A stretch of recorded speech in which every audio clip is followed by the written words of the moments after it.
queridos hermanos y amigos, es un gozo otra vez poder juntarnos y abrir la palabra de Dios. Esta oportunidad volvemos a los estudios en el libro de Nehemías con la consigna de reedificando en fe. Y vamos a retomar en el capítulo 5 del libro de Nehemías. Voy a leer en la Nueva Versión Internacional. Vamos a leer del versículo 1 al versículo 12. Esto es lo que dice.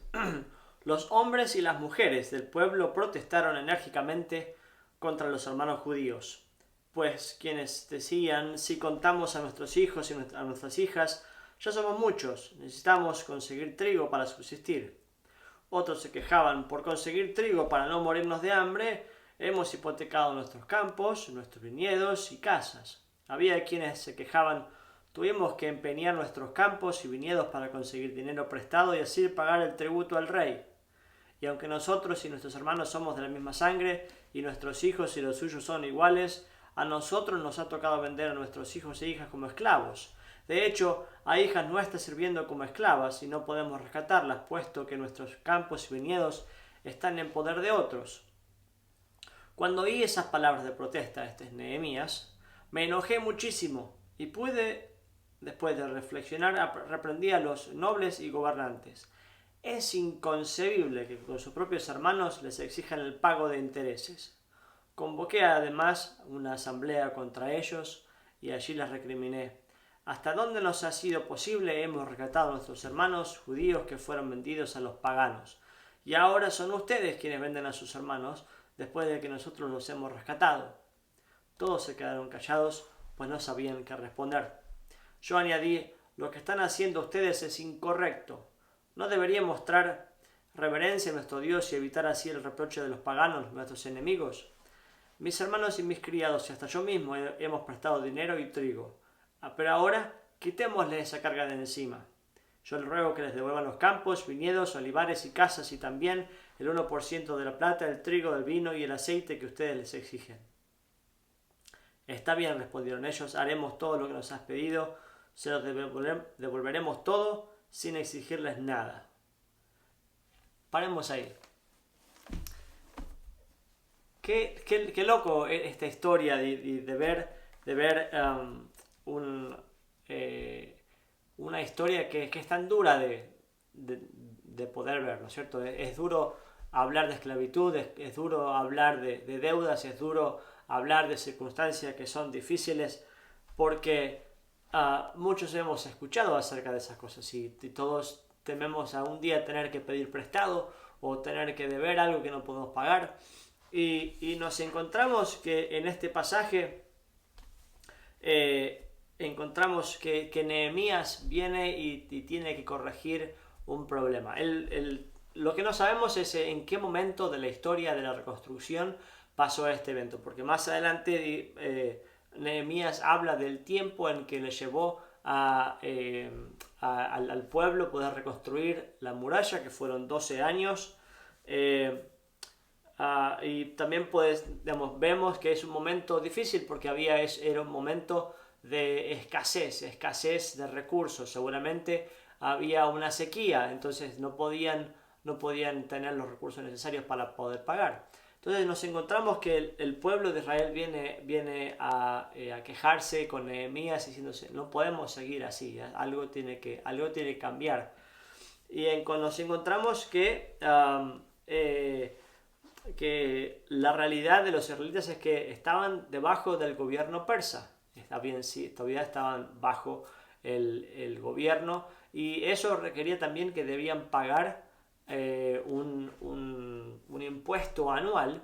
El impuesto anual no cambiaba dependiendo de las condiciones climáticas. Si era un año mejor, no era que tenían que pagar más, o si era un mal año menos, sino que era que al gobierno persa no le importaba las condiciones, lo que le importaba era que debían pagar. Entonces vemos también que, de acuerdo al legado de Esdras, que hubieron diferentes momentos de inmigración, ¿no es cierto? Diferentes olas de inmigración que volvieron a Jerusalén. Entonces no sabemos quiénes son los que más que nada estaban sufriendo los problemas financieros. Hay diferentes teorías y diferentes posibilidades. Pueden ser que los recién llegados de la última ola de inmigración, cuando estaba con Nehemías, no estaban en condiciones suficientes para poder seguir adelante o poder tener los suficientes recursos para poder afrontar una cosa difícil como una sequía. Pero la realidad es que el pueblo de Israel se encontraba en un momento de tensión. Entonces, antes de seguir aquí, quiero preguntarte, ¿cómo parece o cómo sería, cómo se ve alguien que se esfuerza al máximo por seguir al Señor?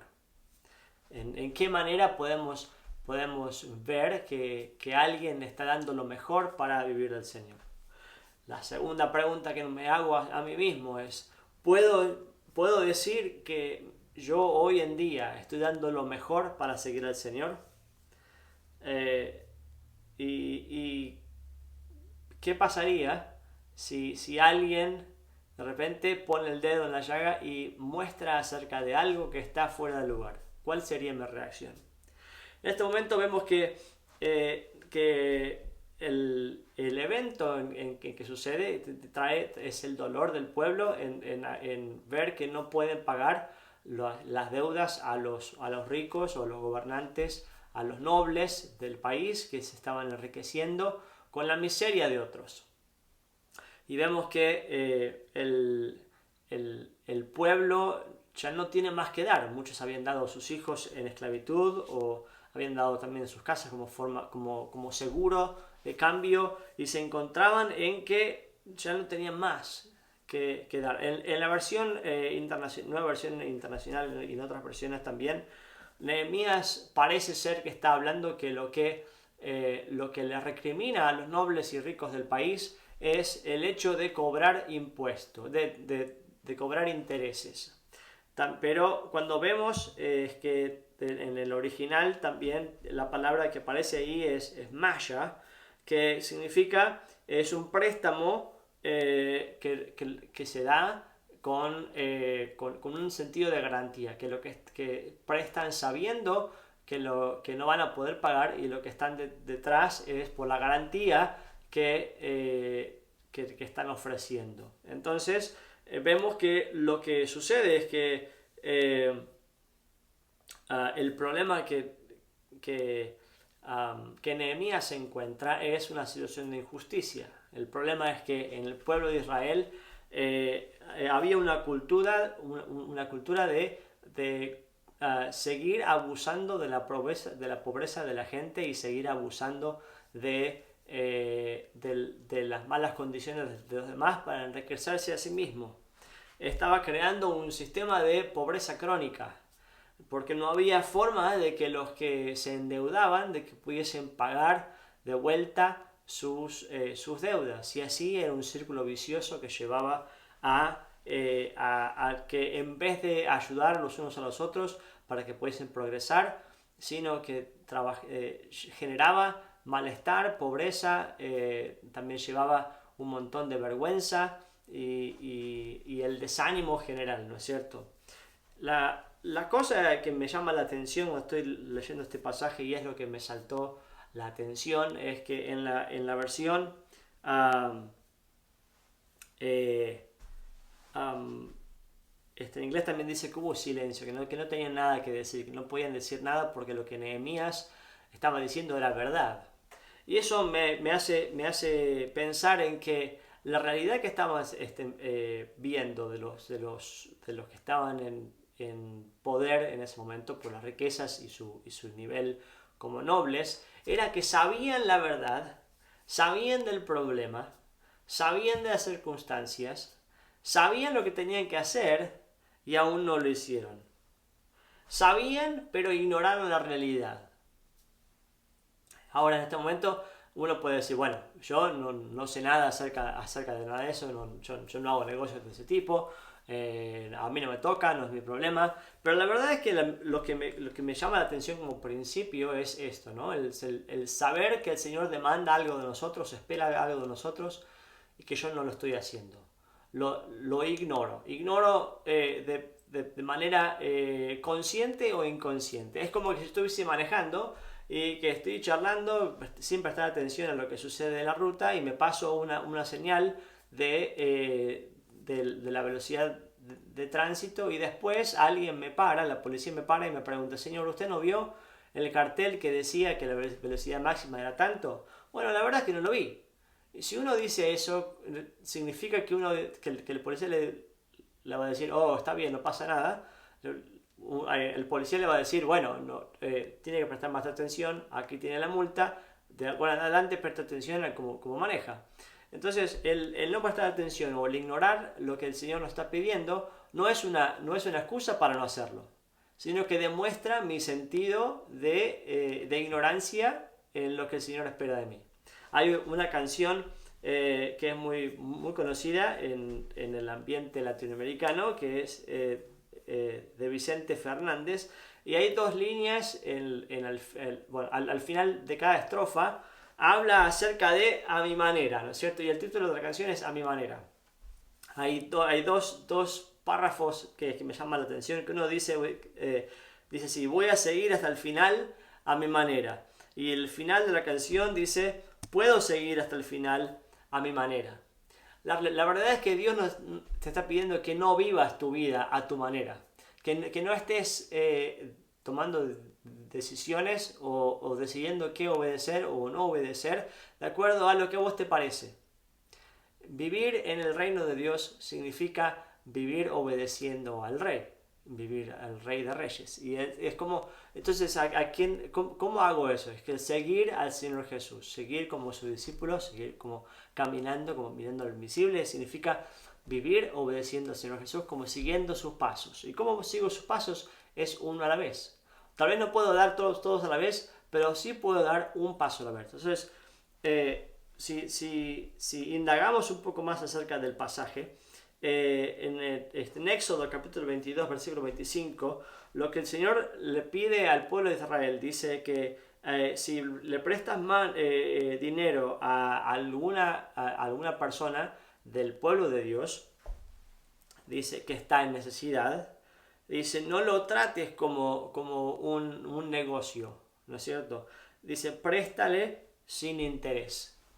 Eso es Éxodo 22, 25. Entonces, los gobernantes sabían muy bien que el Señor aborrecía ese tipo de cosas, que el Señor le pedía al pueblo de Israel que presten a sus hermanos que están en necesidad sin pedir interés.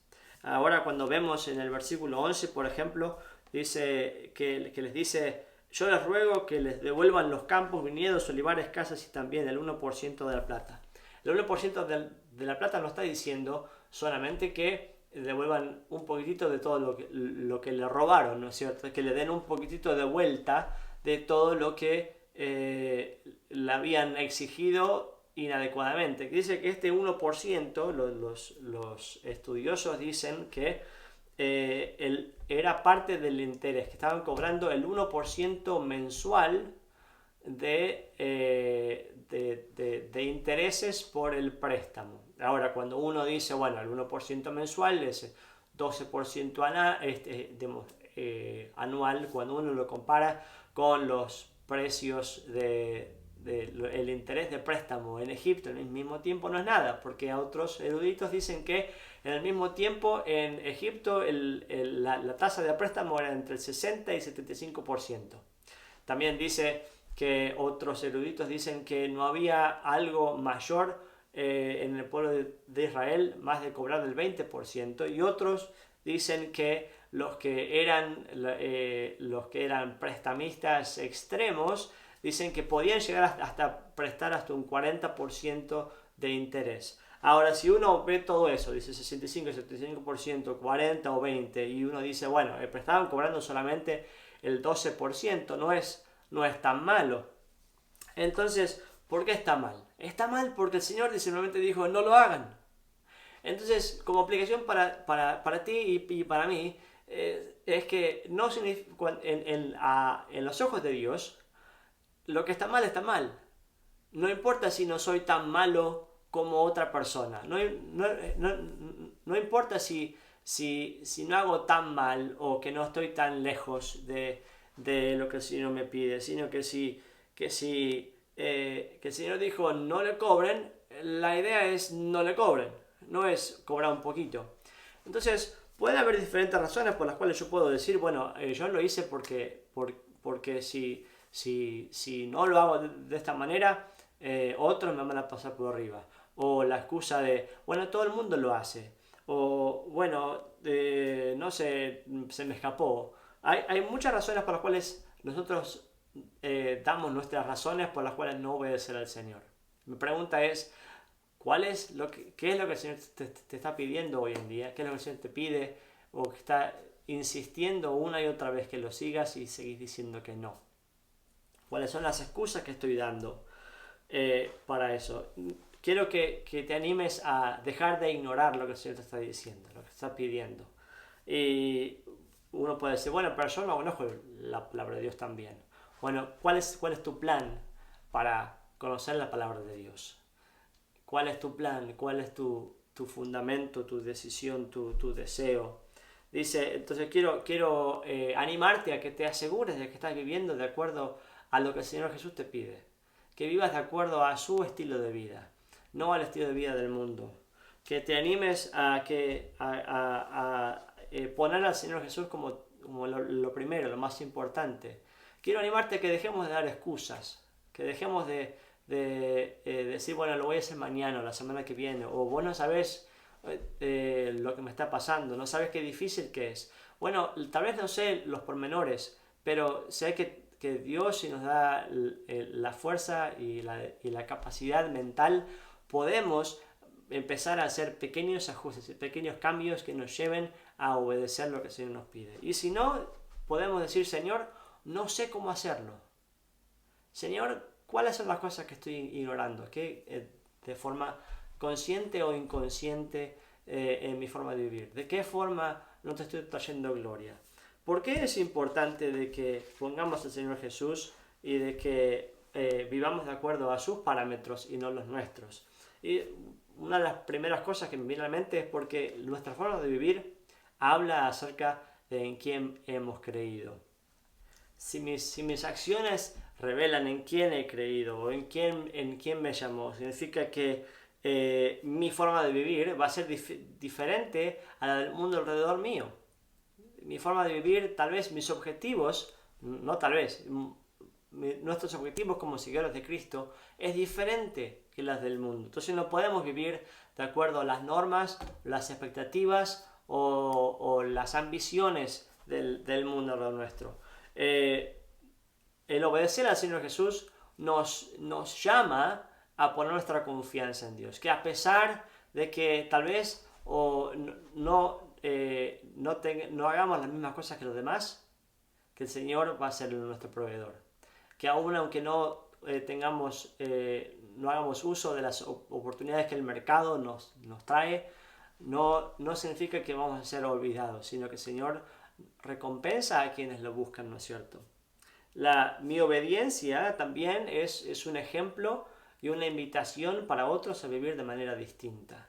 Que no tenemos que vivir de acuerdo a la locura del mundo, con las mismas prerrogativas, el mismo vocabulario, el mismo tono, o los mismos objetivos, o la misma locura de este mundo.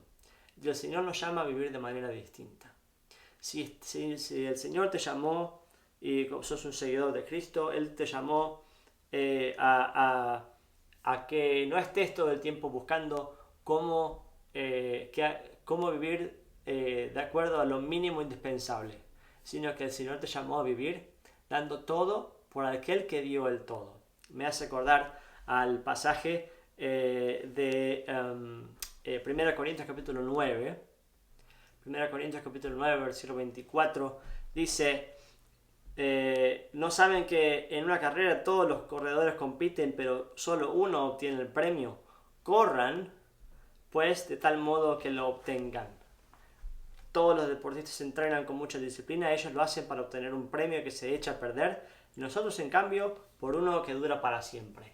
Así que te animo a que no vivas de una forma en que sabemos la palabra de Dios pero no la ponemos por práctica, sino que hagamos un esfuerzo y el compromiso de seguir al Señor obedeciéndolo en cada área de nuestra vida. Tal vez es una decisión de hacer un ajuste diario, un ajuste que nos lleve más a caminar con Cristo, un ajuste de tu rutina, un ajuste de buscar al Señor en la mejor hora del día, de buscar al Señor a pesar de cuántas cosas tengas por delante.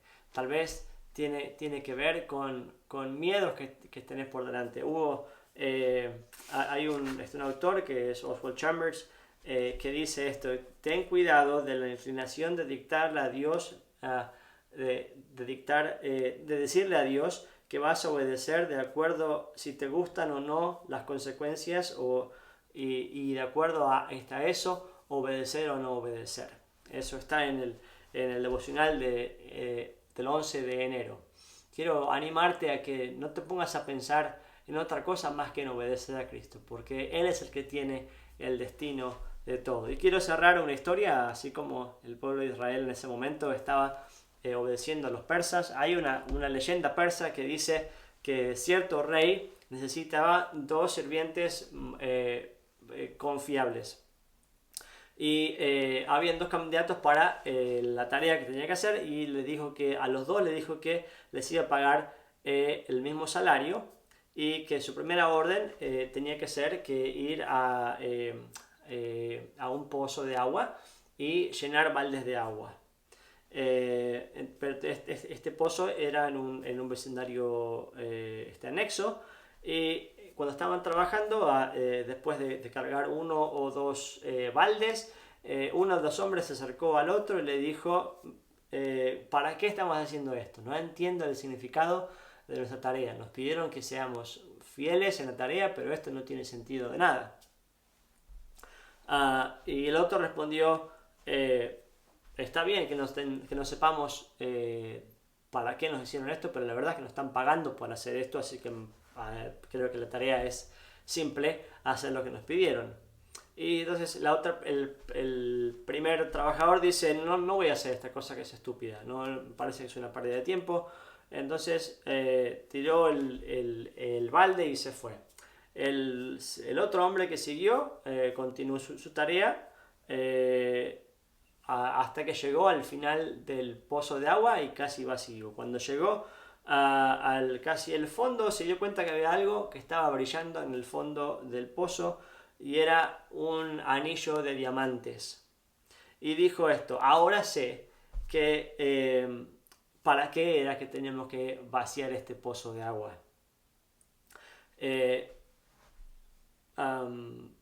Entonces quiero animarte a que no estés juzgando si lo que el Señor te pide hacer de acuerdo a tus propias iniciativas o tu propia visión, sino que seas fiel en obedecer lo que el Señor te pone por delante, un paso a la vez, sabiendo que Él siempre tiene cuidado de nosotros y sabe a dónde nos dirige. Confía en el Señor, porque Él es nuestra fortaleza.